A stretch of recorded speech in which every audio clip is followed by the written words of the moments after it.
am back with another Love Island review. So, this one started off with Sully and Johnny talking about everything that was revealed in the challenge.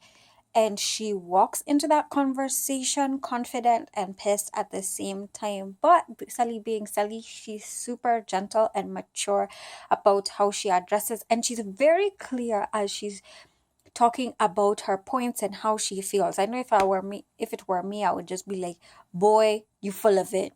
You need to skate." But then she's just like talking about how she feels manipulated by how he's um projecting his guilt from what happened in Casa Amor to her with her date with Benny. And I was like, "Damn, girl, damn, teach me your ways." And then I remembered, I'm like, this chick studied criminal justice or something of that sort. And I'm like, no wonder she doesn't just have looks, she has the brains, man. And then while she was delivering her well crafted speech, pre breakup speech, in my opinion, Johnny interrupted her and he was just like, "I don't know how to make you feel better, make you feel like you can trust me because I feel bad." And I'm like, "Skirt, Johnny, this ain't about you. This ain't about you. Just sit there and take it." And he's trying to defend himself and his actions. I'm like, it's a little too late for that. He had his chance immediately after Casa Amor to be straightforward with her. And he also had the chance to be cool when she went out on Benny, but he bleeped the bed. So no, no, no sympathy for him. And so how the conversation ended, obviously I wasn't a fan of, but I understand. I think looking back, Johnny should have just sat there, let her feel her feels instead of defending himself. I think that's a major mistake he's making. And I think it's going to solidify her decision or her doubt um about Johnny. So that's where we're at with them. Meanwhile, in the bathroom, Johnny is venting and sharing with like the boys, and they're all trying to back him up. But I'm just like, you guys are just full of mashed potatoes because this is a channel and we're trying to keep it clean because we Christians up in this piece. Um, yes, but the ratchet side of me wants to use some choice language, but I'll refrain. So the boys are all backing him up, and Bennett is there, and he's just like, "Peace, y'all, because y'all are full of mashed potatoes. And I'm not up here. I'm not going to be here validating the wrong choices that you made, and you still trying to cover your tracks because everybody up in this place knows what happened." Well, right now, everybody knows because he had the advantage of seeing what the other boys couldn't see that happened with uh, Mercedes and him in bed, aka Blanket Gate. So, while Johnny is venting to the boys in the bathroom, basically, long story short, Caleb is just like, say less. Just say less. Let everybody feel how they're feeling. And I'm like, you're the new Dr. Phil, Caleb. What lab they make him at? Um, and Moira has gotten friend zoned by Connor, and of course it ends up with her in tears. And I'm just like, girl, girl, girl, like you need to try. Like I think she's trying, but she's only trying in her mind. Well, at least the part that they air, maybe they're editing parts that show her really taking initiative, and we are not getting to see that as viewers. I hope that's not the case because that would mean I've been going hard on Moira erroneously, but I really think there's no one in there for her, and it's time for her to pack her bags and go. And I think the same thing for Connor. His time's up. So unfortunately, I think they're going to be dumped if it's up to the public. But I think the public has a soft spot for them, so they might be kept. But if it were up to me, they'd be dumped. Just when I was about to exhale, Moira, she comes around and shocks me. So she actually pulled Bennett over. And I'm like, Ada girl, that's what I've been talking about this whole time. Initiative. And they're just talking about their current situation with the people that they're interested in. She makes him aware that she's been friend zoned again and she's upset and she doesn't want to have anything to do with that situation. She doesn't want to be in an invisible triangle because we all know Mackenzie's gone. And so she's just like, yeah, I've been feeling you. And she says that she likes the chat. It seemed, I mean, she was smiling and she looked like a snack in that one piece. Like, damn, these girls need to like tell me where they buy their bathing suits. But I don't know. I guess it's just one of those things that you wish you could do, but in reality, you don't. You feel like you're Beyonce in your mind, but in reality, you dress like Ellen DeGeneres. And that's the story of my life. Kidding. I'm not toxic. Yeah, moving forward. So yeah, then of course Johnny and Sally, the drama is being driven insane and she's taking her space and she's just chilling in bed and he comes to her and tells her like, yeah, I know you want your space and whenever you're ready to talk, I'll be here. And she's just like couldn't be bothered. She's like in her bed, with shades on, and she's just like, yeah. She pulls a page from Moira's book. Like, damn, that was ice cold. I can feel it in my veins. Um, from the challenge, they said that the viewer said that they can feel a connection between Calvin and Laurel, and when they talked, Calvin pulled her aside for a chat. And for me, I totally agree with the public. It seemed completely natural. I think Laurel deserves somebody who's more emotionally available, someone who's fun, and we saw in Casamore that Calvin is all those things. So I'm very interested in seeing where that will progress because Carrington put the brakes on them like kind of progressing their relationship, and I'm sure she's just like, I'm not here for that. I'm a whole snack, I'm a whole everything. And that's my line from Mercedes. I'm a whole everything. I get a text. There's water waiting for you. Refreshing. So the girls get a text and it says that they have a brunch date, girls only. And that was dope. Most of the girls liked the fact that they could get out of the house, and the topic of discussion in front of the charcuterie board was mostly Laurel, Calvin, and Carrington, and Johnny and Sally. So, about the former, the girls were encouraging her to talk to Calvin just because if the reason that they gave is that if you feel like there's something isn't right or there's an issue in your relationship, you should definitely get to explore something. And Laurel shared the fact that she was worried about the depth of the relationship with her and Carrington in the aspect of openness.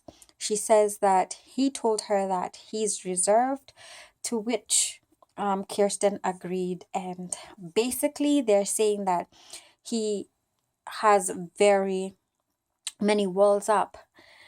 And in my opinion, I think if you are a hard worker and you love, like, putting yourself through the ringer, go for it. But if you're not about that life, don't do it, babes. Ejectocito. I think she needs to, move forward with Calvin. I think she needs to explore that. Sally is thanking the girls for giving her the voice to stand up to Johnny and kind of to talk to him and set him straight. And Justine, of course, the queen of advice, is like, You have a backbone, girl, show it. And I'm like, dang, where they make them at? Where they make them at? Where they make her at? She goes back into the house. She has a chat with Johnny and she's like, listen, I forget that you're 22 and because you're so mature, I forgot.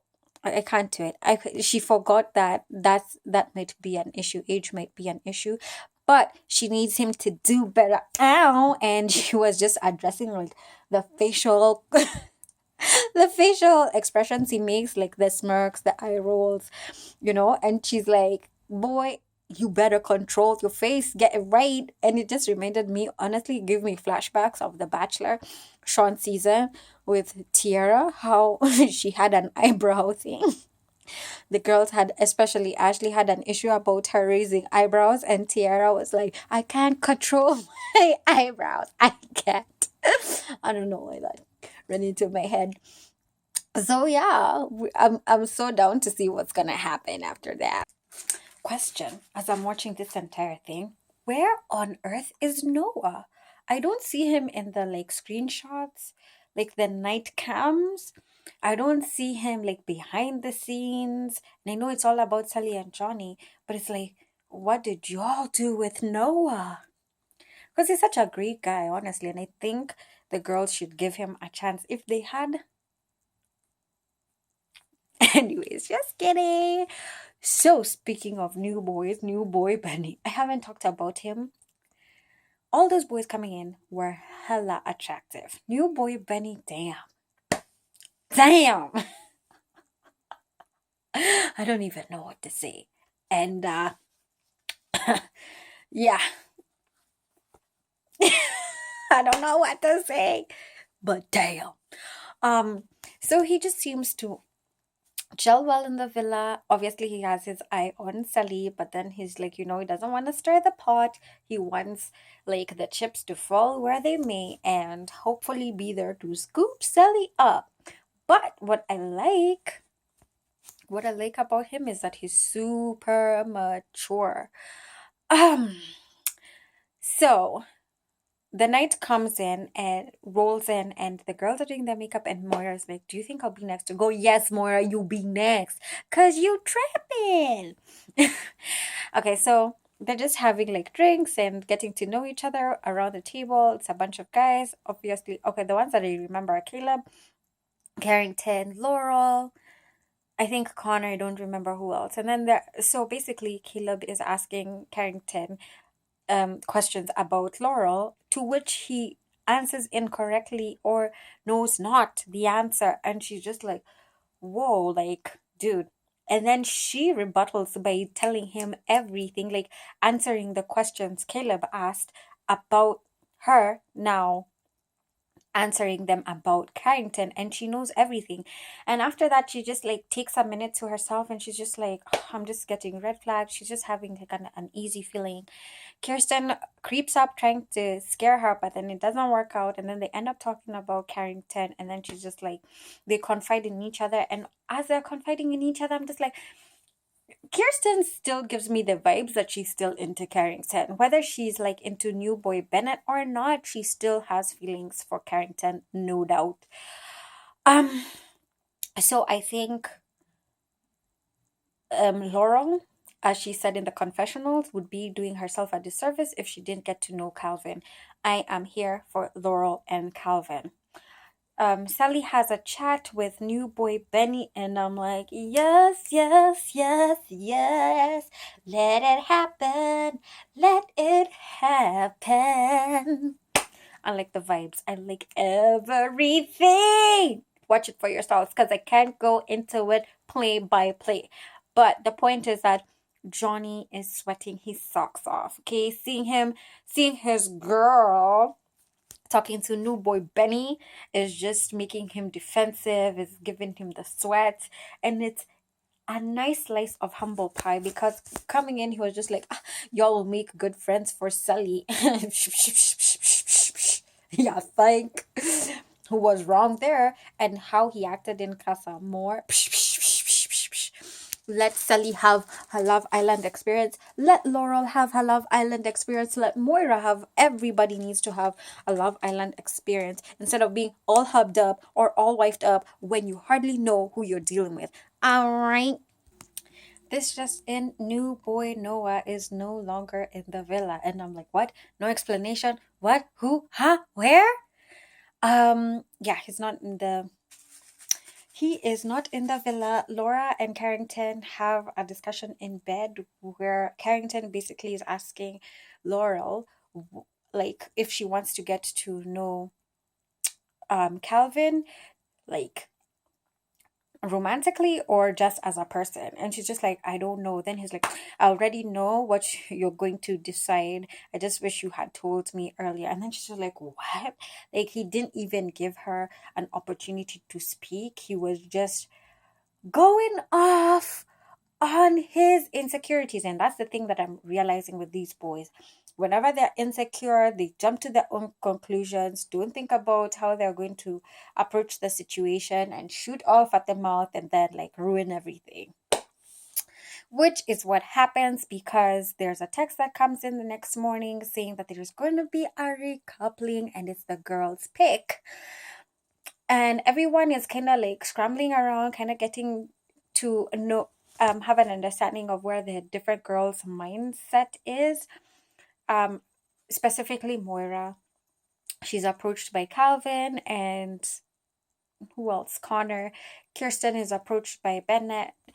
And she's just like, both of them are just like, I don't know, it's 50-50, it's in the air. And then, like I told you, Kirsten is not over Carrington, and I think she's just waiting for Laurel and him to break up so that she can scoop him back up. That's what I think is going to happen. I hope she picks Bennett. So, leading up to the night, it rolls around, and of course, Justine is the first girl to pick her guy, and she's just like, oh my gosh, you've made my highs. You're the person that has made me have highs in this villa.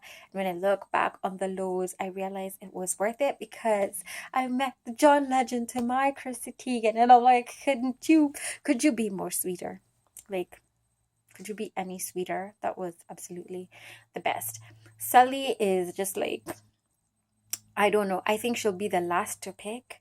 And I'm like, I don't know what you're going to do. Obviously, it cuts off when it's Moira's turn. And as she's about to say who she wants to pick, she erupts in tears. And we just know it's going to be a tough choice. I don't know which direction she's going to go, honestly. I think she might end up actually picking Bennett. I don't know. That's just my guess. So there's a teaser for the next episode where two new girls are going to come into the villa as two boys leave the villa. And I'm just like, damn. I hope my boy Benny being picked. I hope he's been picked. The new girls, nothing stands out to me. I don't think they're gonna make waves, but we'll see. It is Love Island, and this is the hottest cast physically and personality wise, and I'm here for it. I'm here for the drama as long as no one gets hurt. Is that even possible? Well, until the next time, I guess we'll just have to find out then if anybody got hurt and the making of the production of what is Love Island US Season 2. Peace, y'all.